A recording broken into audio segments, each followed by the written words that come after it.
Olá para você que está assistindo e ouvindo o Pode Ser Café. Com uma introdução dessas, a gente só podia estar falando de uma empresa, né? Hoje eu tô aqui como convidada muito especial, tô com a Laila aqui. Laila, muito obrigado por ter topado participar aqui, tá? Muito feliz. A gente tá aqui gravando 10 horas da noite já, né, Dudu? 10 horas da noite já, então muito obrigado realmente por ter topado participar, topado falar com a gente, tá?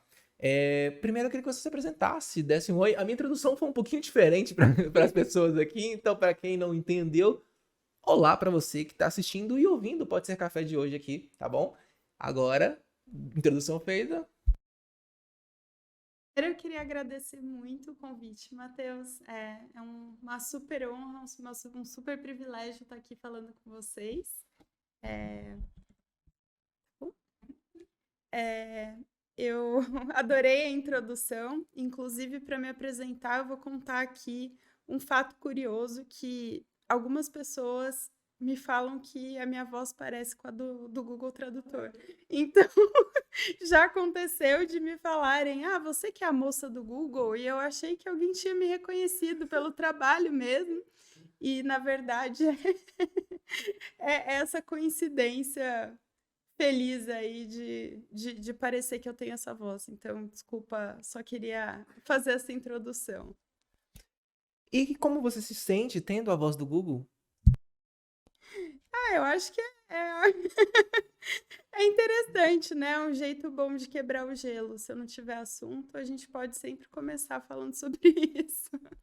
Pois é, e assim, acaba que você é a moça do Google, né? Você acaba sendo a moça do Google mesmo. Ahn, então, assim, primeiramente eu queria entender, né, já falamos aqui, como que você chegou ao Google, o que que você faz lá, claro, né? E como que você chegou ao Google também. É uma empresa que, assim, todo mundo conhece, né? Todo mundo sonha em trabalhar lá. Como que foi para você chegar lá e o que que você faz dentro da empresa? Eu acho que é um sonho também. Quando você entra, acho que você fica muito tempo ainda questionando: nossa, será que é verdade que isso aconteceu? Para mim também sempre foi um sonho. E o que me levou até lá foi um pouquinho das escolhas que eu tive de começo de carreira. Então, eu estudei publicidade, mas desde o início eu me apaixonei pela área de pesquisa. Então, eu comecei como estagiária na Nielsen, que é uma empresa, um instituto de pesquisa, e por lá eu passei por áreas diferentes e a última experiência que eu tive foi cuidando de consultoria de marketing mix modeling, que é uma metodologia muito usada no mercado para ajudar as marcas a entenderem, né, um pouquinho de como definir a alocação de investimento em mídia.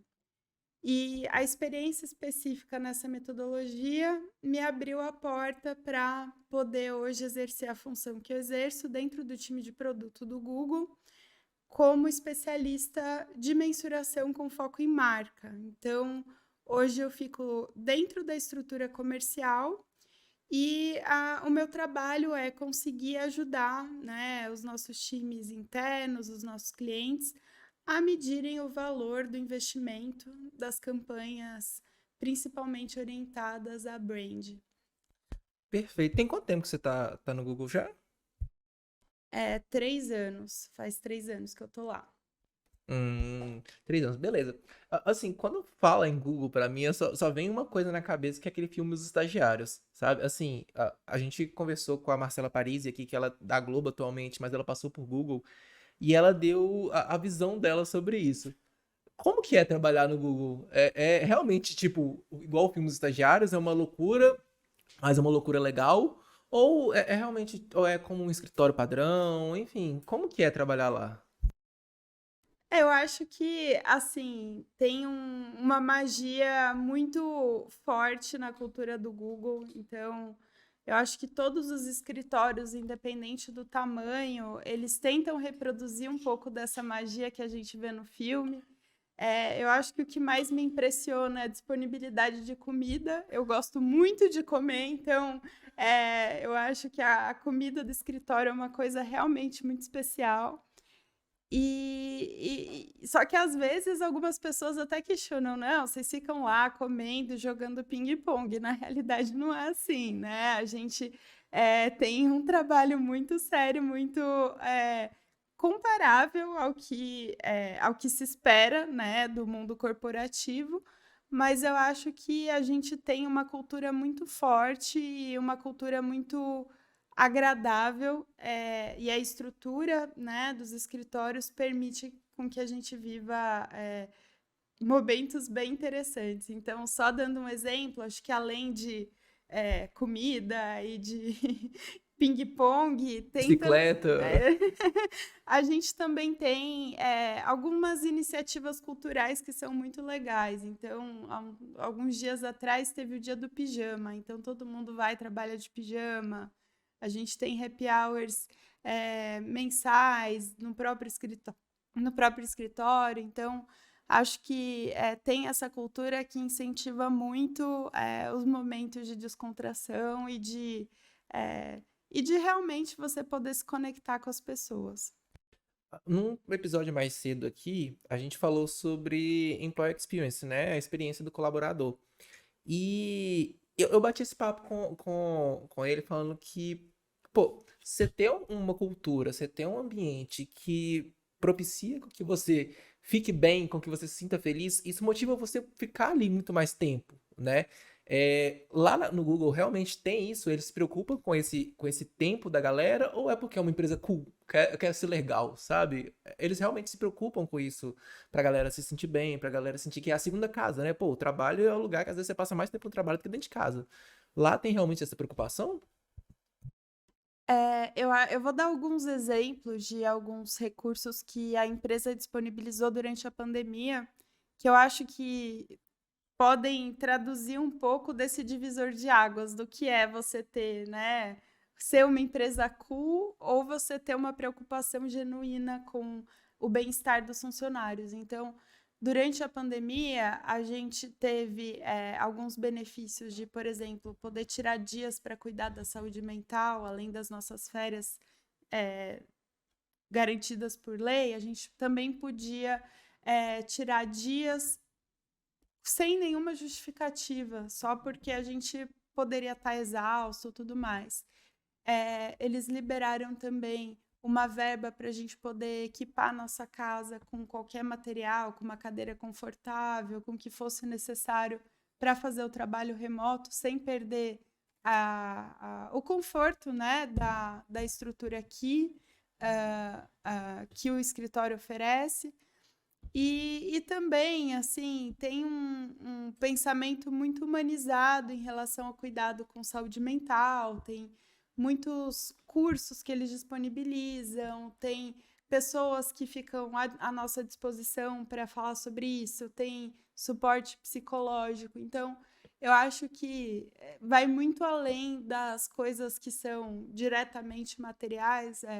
Eu eu acabo sendo uma grande representante, assim, sempre que alguém me pergunta sobre isso, porque eu passei por momentos muito difíceis durante a pandemia e eu acho que foi o suporte que a empresa deu nesse momento para mim foi essencial na minha vida para eu conseguir manter a minha cabeça sã e até para eu poder exercer meu trabalho melhor, assim.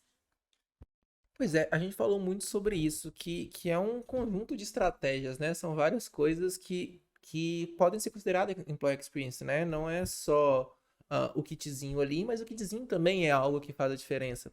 Então, eu acho muito legal ver as empresas que realmente se preocupam com isso, é, por se preocupar com o funcionário, sabe? É legal, beleza, isso vai ajudar a manter, sim, mas por se preocupar com aquele colaborador, sabe? Um colaborador mais feliz, ele vai render muito mais para a empresa também. Muitas empresas elas não enxergam isso ainda, né? Então, muito legal isso. E aí eu queria saber uma coisa. O que acontece? Quando a gente começou aqui, o Google é uma empresa todo mundo conhece, né? Assim, o mundo inteiro conhece. Se você perguntar até para uma criança, ela vai conhecer o Google. É difícil trabalhar numa empresa que é líder do segmento, assim, do tipo, pô, se eu errar aqui, deu um problema, vai ser um problema muito grande, não tem probleminha aqui, sabe? Não é igual, por exemplo, a padaria dali, que se errar alguma coisa ali, é corrigível, sabe? Pode até ser corrigível, mas é um corrigível de muito dinheiro, é um corrigível de uma imagem muito grande. Enfim, dá medo de de trabalhar em empresas assim? Eu tenho muito medo, tá? Falando no sentido pessoal, eu acho que desde o momento que eu entrei lá, é lógico que cada pessoa vai lidar com essa pressão de uma forma muito individual, mas eu precisei entender muito sobre síndrome do impostor e sentir que eu realmente merecia estar lá e que eu podia exercer meu trabalho, porque a gente se questiona muito quando a gente vê o tamanho da responsabilidade que é estar numa empresa grande, trabalhar com pessoas que você admira muito profissionalmente e sentir que algumas decisões que você toma podem ter um impacto muito grande. Só que, ao mesmo tempo, eu acho que toda empresa que tem um pensamento inovador, ela tem que ser tolerante a erros, sabe? E isso é uma coisa que eu senti bastante desde o momento que eu entrei. Eu acho que o Google não seria o Google se o Google não abrisse espaço para as pessoas tentarem e errarem e poderem aprender com esses erros. Mas é lógico que no dia a dia bate uma insegurança, dá um pouco de desespero. Não vou falar que é super fácil, mas é, eu acho que existe sim esse cuidado para que as pessoas se sintam seguras, né? Se sintam seguras nesse ambiente. E também existe esse pensamento de que tá tudo bem errar, sabe? Então, acho que muitos produtos deram certo porque muitos outros deram errado. Então, acho que faz parte do pensamento inovador. Hoje a gente falar de produto e Google é uma coisa muito louca porque eles oferecem um ecossistema assim completo, né? Mas como que começou? Como que foi lá atrás? Como que surgiu a empresa? Qual que era o intuito da empresa? E qual caminho que ela trilhou para poder chegar hoje no que ela é? Porque assim, ah, eu conheço o Google de, sei lá, 5 anos atrás, porque que eu me lembro no caso, né? De 5 anos atrás, um mecanismo de pesquisa. Mas como que ele surgiu? Como que foi o lá atrás mesmo? Quem que eram os concorrentes? E como que ele chegou ao que é hoje? O Google começou numa garagem, né? Então, eu acho que a missão inicial do Google e tudo que o Google ainda partem do mesmo princípio que é organizar a informação do mundo e democratizar. Então, foi a primeira vez que, de fato, a gente conseguiu acessar esse grande universo de informações de uma forma tão fácil, foi super disruptivo. E eu acho que o Google tem, se você pega todos os segmentos de negócio que o Google investe, eu nem saberia te dizer, assim, tem muitas frentes e elas sempre têm muito esse princípio da escala, da democratização, né, de facilitar o acesso à informação. Então, desde o Google até o YouTube, as aquisições que o Google faz, como o Waze, por exemplo, é muito interessante, porque se você tem até uma pesquisa que a gente rodou perguntando, né, das ferramentas e aplicativos e tal, que as pessoas pensam, eu não conseguiria viver sem. Se tornou muito essencial no dia a dia das pessoas. Então, assim, dá até para ver pela quantidade de memes que tem, de pessoas que tiveram que se formar antes do Google, é outra realidade, né? Então, eu acho que foi uma empresa que começou numa garagem e que até hoje é muito difícil você pensar em algo que consiga disponibilizar informação com tanta facilidade quanto a forma que o Google faz dentro de diversos segmentos aí. Pois é, você falou das aquisições, e citou o Waze, o YouTube. É muito louco pensar isso, porque eu não consigo me orientar sem o Waze. Eu não consigo realmente, eu não sei como me orientar sem o Waze. Teve uma vez que eu fui numa palestra no centro de Belo Horizonte. Eu moro em Belo Horizonte desde que eu nasci, fui no centro de Belo Horizonte. Eu fiquei sem internet pra voltar pra casa. Eu tentando abrir o Waze, não dava, abrir o Waze, não dava, abrir o Waze, não dava. E aí, o que que eu falei? Pô, eu posso tentar. Só que aí eu falei, eu não sei nem por onde começar. E o que que eu fiz? Fui numa lanchonete, comprei uma água, falei assim, cara, se eu comprar essa água, esse suco, foi um suco na verdade, se eu comprar esse suco aqui, você consegue me emprestar sua senha do Wi-Fi só pra eu colocar no Waze rapidinho pra poder ir embora? Então, assim, é, eu poderia conseguir chegar em casa? Poderia. Mas ele facilitou minha vida de uma forma que eu prefiro gastar um dinheiro comprando um suco para poder ter aquilo ali do que eu tentar chegar em casa como os maias faziam, que é olhando as placas, sabe? Outra aquisição que você falou foi o YouTube. O YouTube, que é uma ferramenta que você trabalha bastante, né? Tá bem presente no seu meio de trabalho e tudo mais. Ahn, Você consegue me dar um overview de como que foi essa aquisição, por que que foi feita, enfim, qual que era a ideia? Porque tem sempre isso de democratizar o acesso à informação, né? O acesso às coisas. Por exemplo, o Waze, ele facilita de graça com que as pessoas cheguem a um determinado local. O YouTube teve uma pegada parecida com isso também? Com certeza, eu acho que, assim, a aquisição do YouTube fez com que a gente conseguisse colocar de pé o Google dos vídeos, né? Então, eh, até quando a gente fala sobre o posicionamento do YouTube, é um lugar muito único, né? Porque diferente de outras plataformas, ou até de social media, o YouTube ele é um lugar de intencionalidade. Então, você vai para o YouTube para procurar um assunto específico, não é algo que, né, simplesmente aparece para você. E é lógico que a gente tem, né, inovado com o YouTube Shorts, com uma pegada um pouco mais para o lado do social, mas eu acho que o YouTube, principalmente para o brasileiro, quando você pensa, né, no acesso à educação que existe no Brasil, o YouTube tem um papel fundamental. Então, tem pessoas que conseguiram desenvolver uma profissão por meio de coisas que aprenderam pelo YouTube. Tem é, pessoas que aprenderam a se maquiar, que conseguem consertar um chuveiro em casa, que conseguem estudar um novo idioma.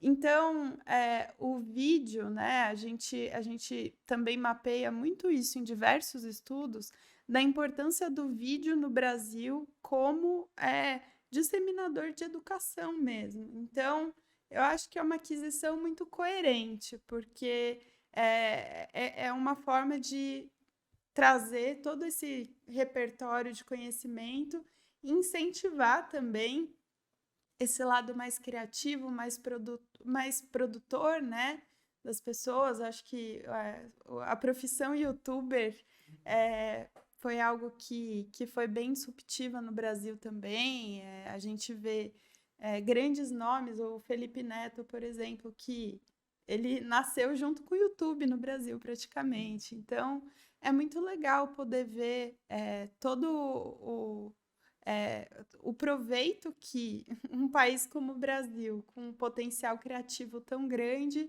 e com tanta sede de conhecimento e uma plataforma que possibilita esse acesso tão fácil e tão simples, eu acho que foi uma aquisição globalmente bem sucedida, mas quando a gente fala do Brasil, tem tantas particularidades legais que é bacana acompanhar a evolução de como essa plataforma está se transformando.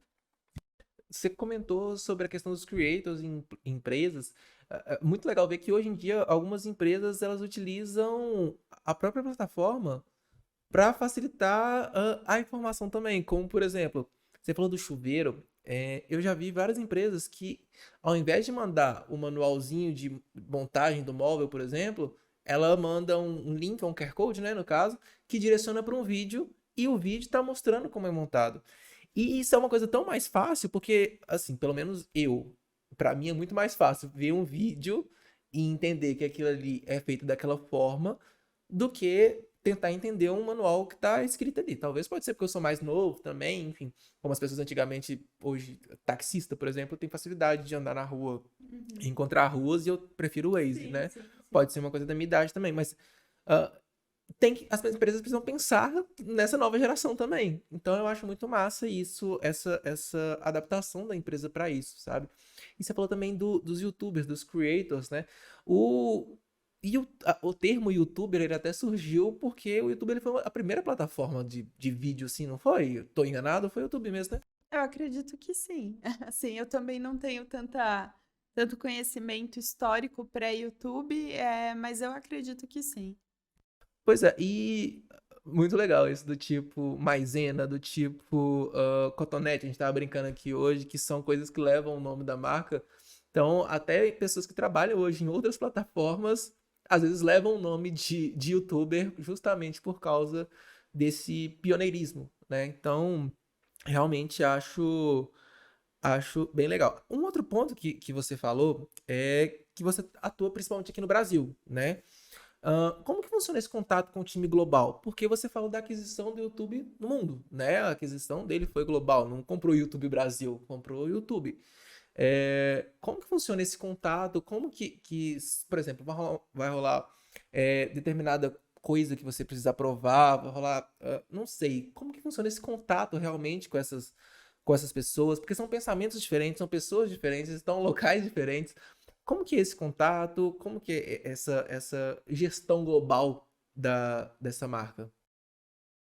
É uma excelente pergunta, assim, o Google é uma empresa muito grande, né? A gente tem muitos funcionários espalhados ao redor do mundo, e é claro que cada país vai ter suas particularidades, suas preocupações e tudo mais.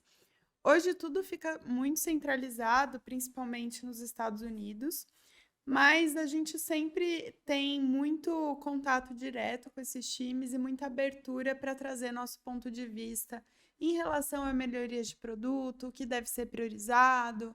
Então, é lógico que tem diversos fatores que são levados em consideração até a gente aprovar uma mudança, até pelo tamanho da empresa, tem burocracias e processos muito sólidos, mas existe um contato muito frequente, muita abertura para que a gente possa compartilhar essas nuances locais e sentir que a gente está sendo representado ali nessas decisões que vêm principalmente dos Estados Unidos. Perfeito. Um ponto que eu fiquei pensando no nosso bate-papo prévio, né, no WhatsApp, quando a gente estava fechando pauta e tudo mais, foi a questão que a gente falou sobre mensuração de resultados. E aí, eu lembro que quando eu comecei comunicação, uma das minhas maiores coisas era assim, pô, eu não quero mexer com número, não quero trabalhar com número. Mas eu acho que até, assim, no começo da minha faculdade existia isso, mas era um desconhecimento meu, da questão da importância dos dados hoje em dia para qualquer coisa, né? Então, quem tem dados tem tudo. Quem tem dados vai conseguir fazer campanhas melhores, vai conseguir atrair os melhores clientes, vai conseguir chegar no público certo. Então, eu queria que você falasse um pouquinho primeiro sobre o que é essa mensuração de resultados, né? E tirasse das pessoas que o publicitário, o comunicador não trabalha com números, porque muita gente ainda tem esse pensamento. Essa pergunta eu sou suspeita para falar porque é o assunto que eu sou apaixonada, né? Eu gosto muito de falar sobre isso. Eu também sou de humanas, também sou publicitária de formação, então eu entendo um pouco a dor de pensar que números vão fazer parte da sua vida e eu acho que a tendência é que todas as profissões tenham ali um pezinho de mensuração. Quando a gente fala sobre comunicação, e aí eu vou falar com um pouco mais de profundidade sobre a parte que eu olho, que é a comunicação voltada para brand, por muito tempo bastava a gente ter um anúncio emocionante e que tinha uma presença de mídia com uma cobertura alta, com um alcance bem relevante. Isso poderia ser suficiente para a gente falar que a campanha foi bem sucedida. E a gente sabe que cada vez mais, né, desde que o Google trouxe muito do pensamento da performance, da mídia de performance para o mundo, existe muita cobrança relacionada à eficiência, né, à efetividade. Então, não só quanto custou para eu colocar aquela campanha no ar, mas qual é a percepção que as pessoas têm da minha marca depois que essa campanha foi para o ar? E aí, num último momento, quanto isso se transforma em dinheiro, porque todo mundo tem boleto para pagar. Então, a gente não consegue pagar as contas dos anunciantes com emoção, né? Então, assim, a gente, quando fala sobre a importância de mensuração de marca, a gente está falando sobre justamente trazer um pouco de rigor, né, de inteligência para algo que até então era tratado dentro de muita subjetividade. Então, quais são os indicadores que conseguem traduzir um pouco dessa subjetividade para que eu consiga ter, né, no curto prazo, alguma ferramenta que me ajude a acompanhar a evolução do quanto aquela minha campanha está influenciando a percepção, quantas pessoas estão entendendo o posicionamento da minha marca, para que no fim eu possa mudar muito o meu preço, mas as pessoas ainda prefiram comprar minha marca. Então, a marca, a solidez da marca não é algo que se dissocia do pensamento de performance. Então, quanto mais forte for a minha marca, menos sensíveis à variação de preço. A pessoa vai ser menos sensível a não ter ali o produto no ponto de venda. Ela pode deixar para comprar depois, porque ela ficou fiel àquela marca. Então, o que a gente tem tentado, né, posicionar no mercado é a importância de eu ter um pensamento de longo e de curto prazo, tanto em relação ao meu exercício de geração de receita, quanto ao exercício de garantir que a minha marca não fique refém de ser sempre o preço mais baixo, que ela seja forte e que ela seja lembrada pelas mensagens que eu quero que ela seja lembrada. É muito legal isso, porque eu tava conversando com meu irmão sobre. Na verdade, nem foi isso, foi uma percepção minha que eu fiquei assim, gente, eu caí no que eu prego todo dia. Que a- ele veio pra cá, ele é louco pra conhecer o Wyckoff. Ele quer muito conhecer o Wyckoff. Porque não tem em Belo Horizonte. E aí, eu era louco pra conhecer o Starbucks, porque não tinha em Belo Horizonte, agora tem. E assim, antes do Starbucks, eu nunca tinha pagado R$ 18 num café. E aí, a primeira vez que eu paguei, eu falei, gente, que absurdo, e não sei o que, não sei o que, não sei o que. Beleza, aí ele veio me perguntar, Matheus, o e-coffee é caro? Eu disse assim, Eduardo, não é tão caro assim não. Aí ele disse assim, é nível Starbucks? Eu falei assim, é. Aí eu fui raciocinar, pô, mas o Starbucks é caro. Só que a minha percepção de valor dele é uma percepção totalmente diferente de alguém que não tinha essa vivência do tipo, eu quis vir para São Paulo para tomar um Starbucks por causa dos filmes de Nova York, por causa é, da exclusividade que ele tinha aqui na cidade, que não tinha em Belo Horizonte. Então, a minha percepção de valor é totalmente diferente disso. Então, eu acho que tem muito a ver com isso, né? Dessa percepção que você acabou de comentar. Com certeza, exatamente. Acho que é esse valor que às vezes vai ser muito individual, né? Então, pode te trazer um efeito nostálgico de um filme que você via, ou às vezes é um cheiro, que é um cheiro que te remete a uma emoção positiva. Então, a marca, ela se constrói a partir de diversos signos, né? E a mensuração, ela vem para tentar trazer um pouco de quantificação para se eu estou indo para o caminho certo com essa estratégia ou não. E as marcas fortes, elas. É isso, você vai perceber o valor independente do quanto aquilo custa de fato. Perfeito. Você falou um pouquinho também sobre ferramentas, né? Você não chegou a pincelar. Eu queria que você pincelasse um pouquinho sobre quais são essas ferramentas e se houveram mudanças, né? Porque, igual eu te falei, no começo da minha faculdade, 5 anos atrás, se existia uma percepção sobre dados. Hoje em dia existe outra, né? E se você for olhar, sei lá, 10 anos atrás, 15 anos atrás, é uma percepção totalmente diferente sobre os dados. Essas ferramentas que existem hoje, elas foram evoluindo também de acordo com a necessidade do consumidor, enfim. Quais são essas ferramentas? Como que foi essa evolução? Não, assim, eu poderia passar um dia todinho aqui falando das ferramentas para você, mas eu vou selecionar algumas que eu considero As mais bacanas e as que hoje trabalham muito a serviço desse pensamento de mensuração de marca. Então, a gente posiciona muito o pensamento de mensuração de marca a partir de 3 pilares: eficiência de mídia, qualificação e resultado de negócio. Então, a eficiência de mídia, ela vai trazer um pensamento de alcance, frequência e o quanto eu estou investindo para alcançar as pessoas, o quanto eu estou falando de fato com as pessoas certas e a que nível. Às vezes eu falo uma vez só com muita gente ou muitas vezes com poucas pessoas. Qual que é esse patamar ideal? Para esse bloco de eficiência de mídia, tem uma ferramenta do Google que chama XMR, XMR ou Cross Media Reach. O Google adora siglas em inglês.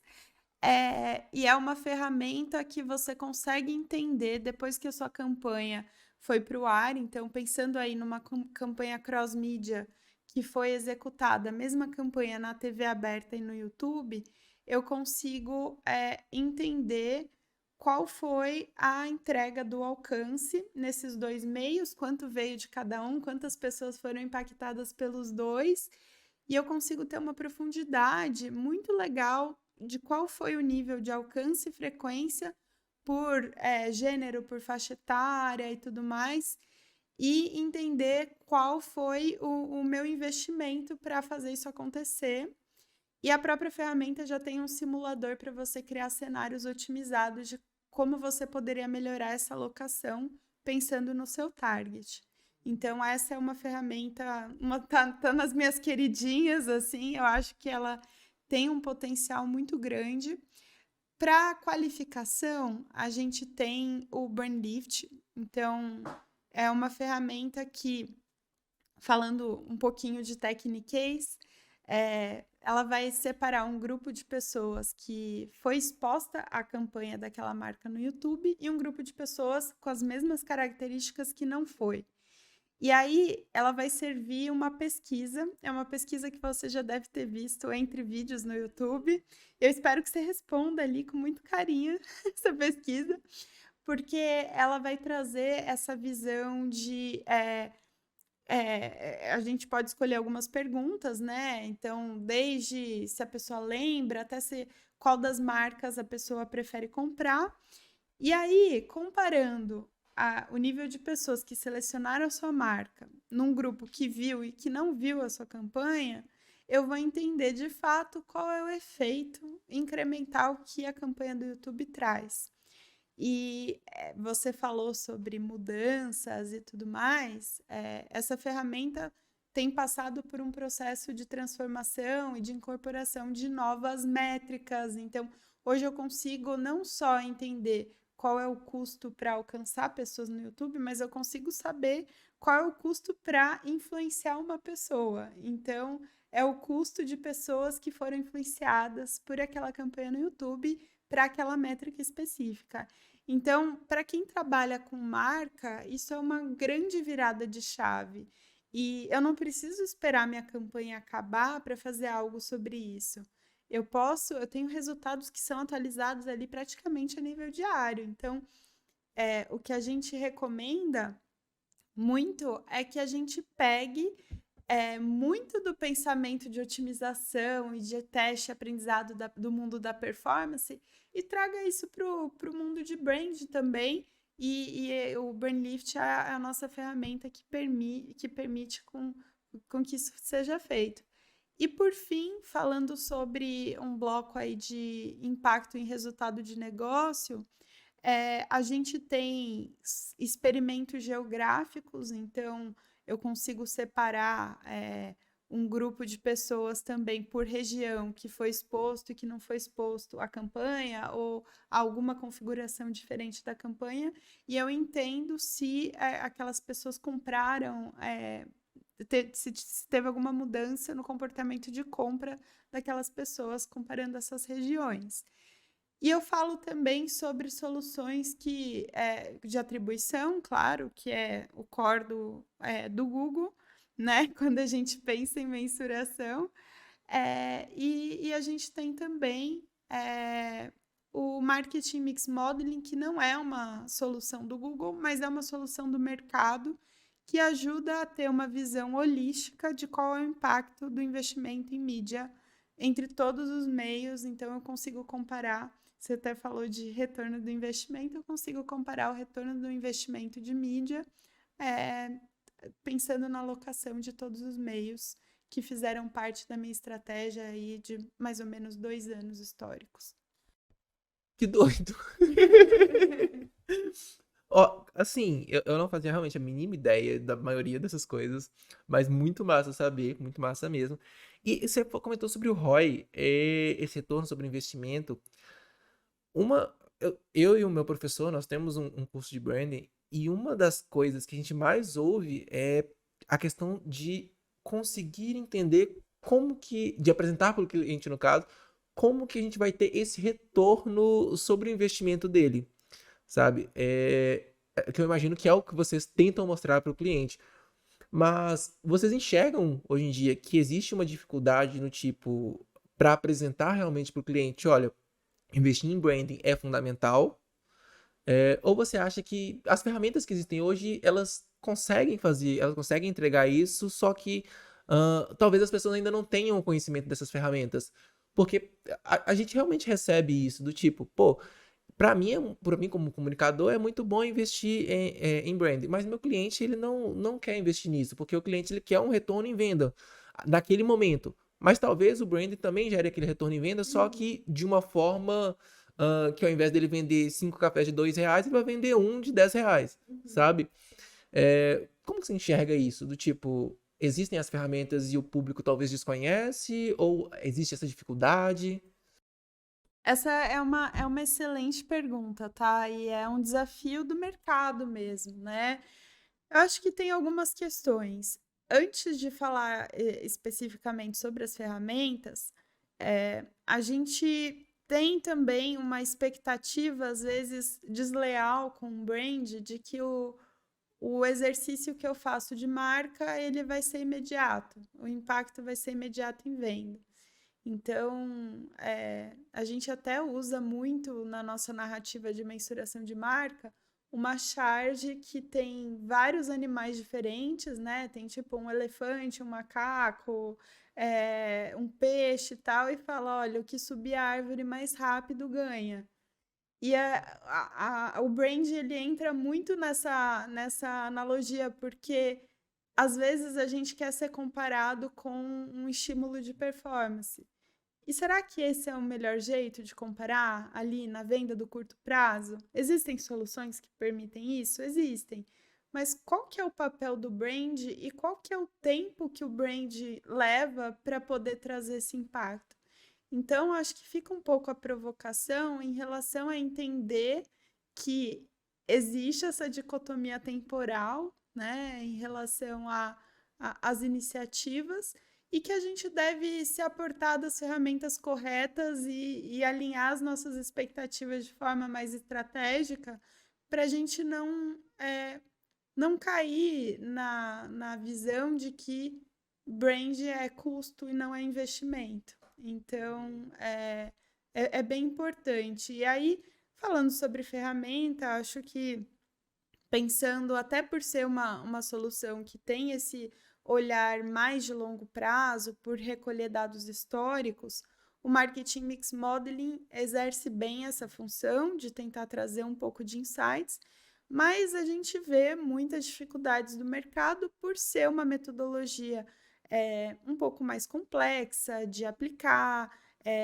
ela é um pouco mais custosa se a gente for terceirizar. Mas eu acho que mais do que tudo isso, a dificuldade acaba sendo no momento de você coletar todos os dados de 2 anos, de todo o exercício de marketing, às vezes não só de mídia, mas de marketing. Então, tudo que aquele anunciante fez de ação num ponto de venda, tudo que ele praticou de variação de preço.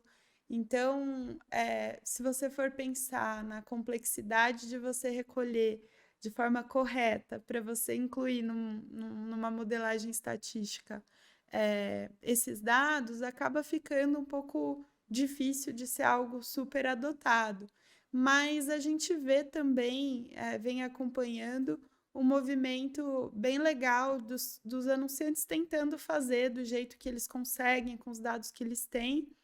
E até o Google anunciou no GML desse ano que a gente vai disponibilizar uma ferramenta pública para MMM, open source. Então, ainda não está pronto, eu estou dando spoiler, mas a gente está caminhando para conseguir trazer um pouco de auxílio para o mercado em relação a esse tema que a gente sabe que tem uma certa complexidade. Perfeito. Assim, uma coisa que você falou é que as empresas elas possuem essa dificuldade de pô, pegar 2 anos passados de informação. Então, aí a gente começa a pensar que isso precisa ser planejado antes. Pô, daqui 2 anos eu preciso saber o que eu fiz durante esse ano para ver o retorno que eu tive de branding, né? Só que acaba que, você falou perfeitamente, as empresas elas acabam, pô, tô aqui hoje, então vou começar a investir em branding, vamos ver o que eu tive de retorno passado. Pô, você não vai achar dado, você não mensurou aí, você não fez estratégias para isso, você não definiu nem o que você tem que pegar para isso, para ver. Ah, o que você viu crescer, o que não cresceu, o que melhorou, o que não melhorou, sabe? Então, muito legal. Outro ponto que eu queria falar, IA, inteligência artificial, eu acho que é o assunto do momento, assim, né? Como que o Google ele enxerga isso? Ele enxerga que é, sei lá, uma oportunidade, é um risco, talvez, falando SWOT aqui, né? Mas como que ele enxerga essas novas inteligências artificiais que estão surgindo e algumas até têm relação com mecanismos de pesquisa, por exemplo? Acho que é uma boa pergunta, realmente é o assunto quente do momento. O que eu acho interessante de falar em relação a isso é que não só o Google enxerga isso como uma oportunidade, mas o Google é muito pioneiro na execução de inteligência artificial, que talvez a gente só não chamasse de inteligência artificial, mas isso já está acontecendo há um bom tempo.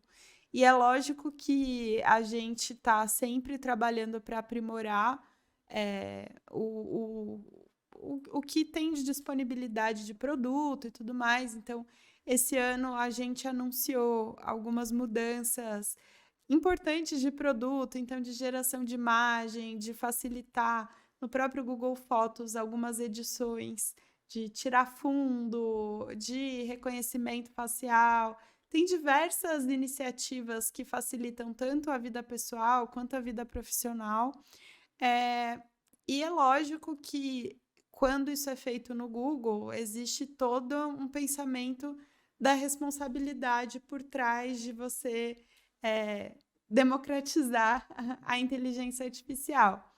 Mas, de uma forma geral, isso já está embutido em muitos produtos há um bom tempo, e agora a gente vem anunciando alguns lançamentos e algumas melhorias. Então, não acho que, de forma alguma, isso é visto como uma ameaça. E eu acho que fica também um incentivo para que as pessoas entendam, né, os recursos que estão disponíveis para facilitar a vida, para que a gente possa usar, né, o nosso potencial criativo, o nosso potencial crítico, analítico, cada vez mais. Então, eu não enxergo assim com maus olhos.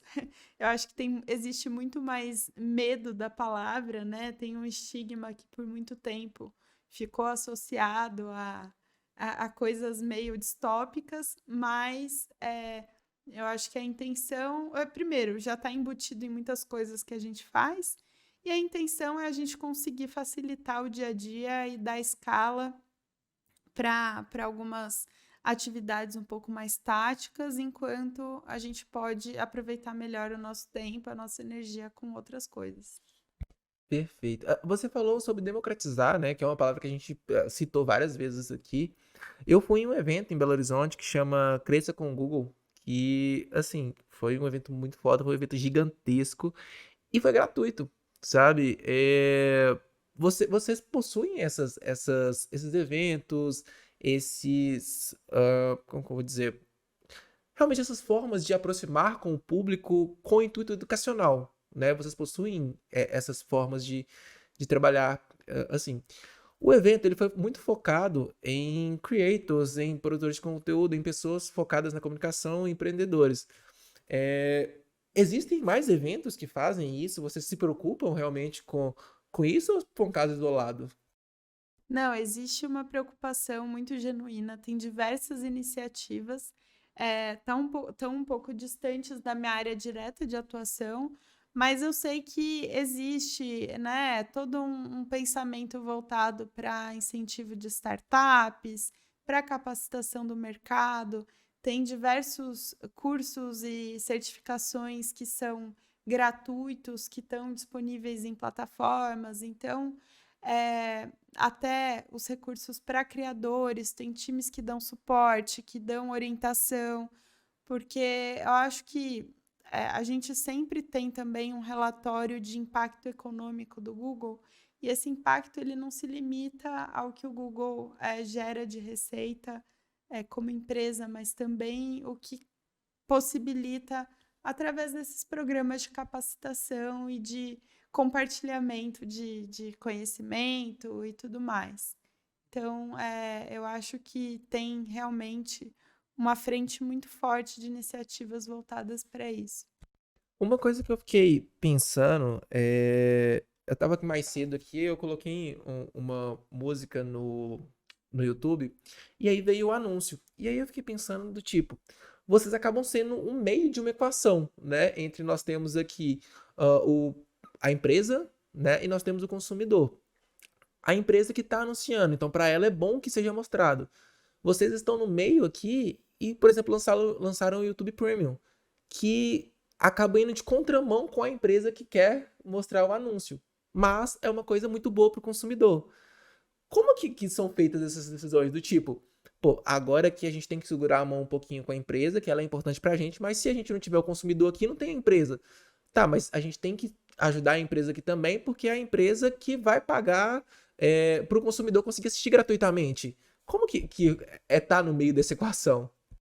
É uma diversificação de produto, né? Então você tem eh, um- uma oferta que ela é mais premium na experiência do usuário, e para quem não está disposto ou não tem a disponibilidade, né, para assinar o premium, você está acessando uma plataforma e você consome, né, os anúncios como parte dessa experiência que é gratuita para o consumo do conteúdo. Então, é mais um portfólio de produto mesmo, assim. Eu acho que é, existe um pensamento estratégico por trás e não é uma intenção gerar canibalização a partir disso. É mais uma diversificação mesmo que possibilita uma experiência diferente com a plataforma. Perfeito. Quando eu falei do Cresça com o Google, eu lembro que foram apresentadas diversas plataformas, como o Google My Business, né, meu negócio, e outras plataformas ali que acabam, plataformas, ferramentas que acabam ajudando o empreendedor. É, eu queria saber, na sua opinião, se você acha que o digital é realmente o que vai rolar agora. Se as pessoas não tiverem no digital, vai acabar. Mas eu não tô falando de, tipo, grandes marcas. Tô falando, sei lá, padaria da esquina, a mercearia do bairro. Você entende que se essas empresas, né, esses pequenos negócios, eles não entrarem para esse digital, eles realmente vão sofrer com isso? Porque eu lembro que meu pai tinha uma loja de revistas. Há um tempo, a galera do Google foi lá para ajudar ele a registrar, porque meu pai não tinha muita noção do quesito internet e tudo mais, ajudar a registrar no Google meu negócio. Eu era novo também, eu não sabia como funcionava. Então foi uma galera do Google lá, então vocês também estão pensando nesse de colocar todo mundo no digital. Mas isso é pensando do tipo que vamos ajudar essas pessoas aqui, vamos ajudar o consumidor. Como que você enxerga isso? Eu acho que assim, o digital ele vem com a possibilidade de trazer escala e de trazer assertividade no alcance. Então, você consegue falar com pessoas que podem ter um interesse muito específico em alguma coisa muito específica que você oferece e que talvez só existindo ali fisicamente você não conseguisse alcançar essas pessoas. Então, acho que a função do digital, ela é poder trazer essa escala e manter esses negócios vivos, né? Eu acho difícil dizer se o negócio acabaria. Eu não sei dizer se é assim uma coisa, meu Deus. Eu tenho um pouco de dificuldade com frases muito absolutas, assim. Sei. Mas eu acho que a gente deve ter o digital como aliado para aproveitar esse potencial de escala e para, principalmente quando você pensa em negócios de nicho, né? Você conseguir falar com as pessoas que de fato podem ter um interesse, ou que não sabiam que você existia, ou que não sabiam que você faz entrega. Então, é a chance daquele negócio poder falar tudo o que ele quer falar para esse público, sem precisar sair gritando de porta em porta. Então, eu enxergo mais como um aliado do que como meu Deus, precisa ter, sabe? Pois é, quando eu preciso explicar para um cliente do tipo aonde ele precisa anunciar, eu uso muito dessa ideia do tipo, pô, se o cara vai pesquisar, sei lá, borracha para consertar pneu de caminhão modelo tal, tal, tal, você não vai anunciar isso numa rede social, numa mídia digital.